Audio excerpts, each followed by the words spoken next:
ಓಂ ಶ್ರೀ ವಿಷ್ಣವೇ ನಮಃ. ಶ್ರೀ ವಿಷ್ಣು ಸಹಸ್ರನಾಮ ಶ್ಲೋಕಗಳ ಅರ್ಥಚಿಂತನೆ. ಶ್ಲೋಕ 16. ಭ್ರಾಜಿಷ್ಣುರ್ಭೋಜನಂ ಭೋಕ್ತಾ ಸಹಿಷ್ಣುರ್ಜಗದಾದಿಜಃ ಅನಘೋ ವಿಜಯೋ ಜೇತ ವಿಶ್ವಯೋನಿಃ ಪುನರ್ವಸುಃ.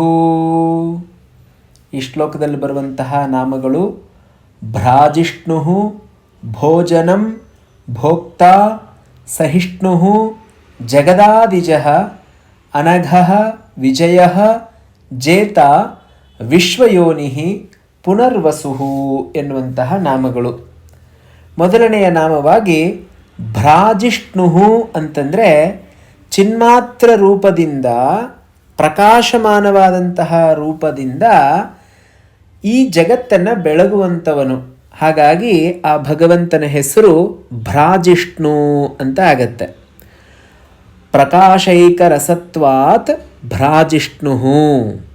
ಪ್ರಕಾಶ ರೂಪ ಒಂದೇ ಆ ಭಗವಂತನ ಸ್ವರೂಪವಾದ್ದರಿಂದ ಆ ಪರಮಾತ್ಮನನ್ನು ಭ್ರಾಜಿಷ್ಣು ಅಂತ ಕರೆಯಲಾಗತ್ತೆ. ಹಾಗೆ ಎರಡನೆಯ ನಾಮ ಮತ್ತು ಮೂರನೆಯ ನಾಮ ಎರಡು ಒಂದಕ್ಕೊಂದು ಬಹಳ ಹತ್ತಿರದ ಸಂಬಂಧವನ್ನು ಹೊಂದಿರುವಂಥದ್ದು.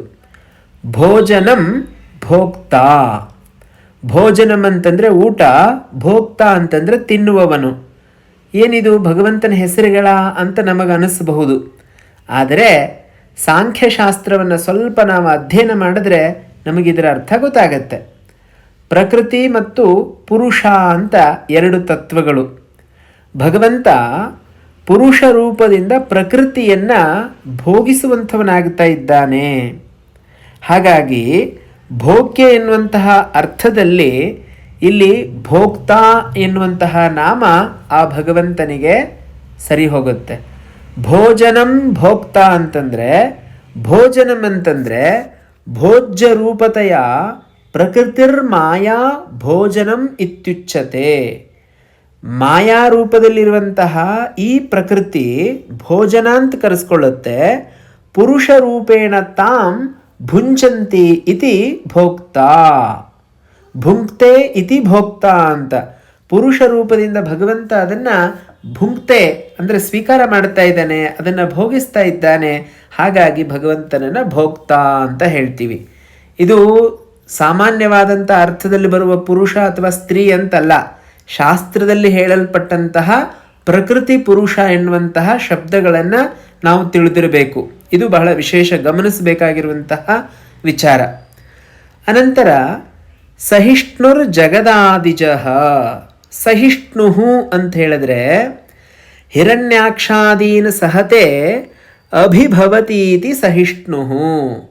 ಹಿರಣ್ಯಾಕ್ಷ ಮೊದಲಾದಂತಹ ರಾಕ್ಷಸರು ಜಗತ್ತಿಗೆ ಉಪಟಳವನ್ನು ಕೊಡುವಾಗ ಅಂಥವರನ್ನು ನಾಶಗೊಳಿಸಿದಂಥವನು, ಅವರನ್ನು ಗೆದ್ದಂಥವನು. ಹಾಗಾಗಿ ಭಗವಂತ ಸಹಿಷ್ಣು ಅಂತ ಕರೆಸ್ಕೊಳ್ಳುತ್ತಾನೆ.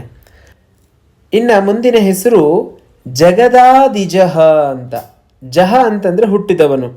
ಜಗದಾದಿ, ಈ ಜಗತ್ತು ಅನ್ನುವಂಥದ್ದು ಏನು ಹುಟ್ಟಿದೆಯಲ್ಲ, ಇದಕ್ಕಿಂತ ಮೊದಲೇ ಆ ಭಗವಂತ ಹುಟ್ಟಿದ್ದಾನೆ. ಹುಟ್ಟಿದ್ದಾನೆ ಅಂತಂದರೆ ಪರಮಾತ್ಮ ನಮ್ಮ ಹಾಗೆ ದೇಹವನ್ನು ತೊಟ್ಕೊಂಡು ಹುಟ್ಟೋದು ಅಂತಲ್ಲ. ಹಿರಣ್ಯಗರ್ಭ ರೂಪದಿಂದ, ಅದಕ್ಕೆ ಭಾಷ್ಯವೇ ಹೇಳುತ್ತೆ, ಹಿರಣ್ಯಗರ್ಭ ರೂಪೇಣ ಜಗದಾದವು ಉತ್ಪದ್ಯತೆ ಸ್ವಯಂ ಅಂತ. ಹಿರಣ್ಯಗರ್ಭನ ರೂಪದಿಂದ ಜಗತ್ತಿನ ಅಂದರೆ ಸೃಷ್ಟಿಯ ಆದಿಯಲ್ಲಿ ತಾನೊಬ್ಬನೇ ಇರುವಂಥವನಾಗಿರ್ತಾನೆ. ಹಾಗಾಗಿ ಆ ಭಗವಂತನನ್ನು ಜಗದಾದಿಜಃ ಅಂತ ಹೇಳಲಾಗತ್ತೆ. ಮುಂದಿನ ನಾಮ ಅನಘೋ.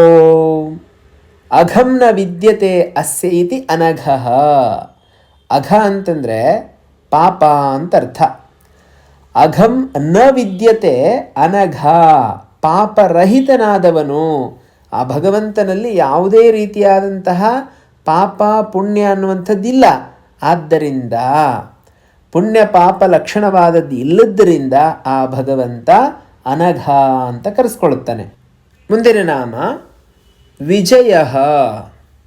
ವಿಜಯ ಅಂತಂದರೆ ವಿಜಯತೆ ಜ್ಞಾನ ವೈರಾಗ್ಯೈಶ್ವರ್ಯಾದಿಭಿರ್ಗುಣೈರ್ವಿಶ್ವಂ ಇತಿ ವಿಜಯ. ಆ ಪರಮಾತ್ಮ ಜ್ಞಾನ, ವೈರಾಗ್ಯ, ಐಶ್ವರ್ಯ ಮೊದಲಾದಂತಹ ಗುಣಗಳಿಂದ ಎಲ್ಲವನ್ನ ಗೆದ್ದಿರುವವನು, ಅಂದರೆ ಎಲ್ಲವನ್ನ ಮೀರಿ ನಿಂತವನು. ಹಾಗಾಗಿ ಅವನು ವಿಜಯ ಅಂತ ಕರೆಸ್ಕೊಳ್ತಾನೆ. ಇನ್ನು ಮುಂದಿನ ನಾಮವಾಗಿ ಜೇತ ಅಂತ. ಜೇತ ಅಂದರೂ ಕೂಡ ಅದೇ ರೀತಿಯಾದಂಥ ಅರ್ಥ ಬರುತ್ತೆ.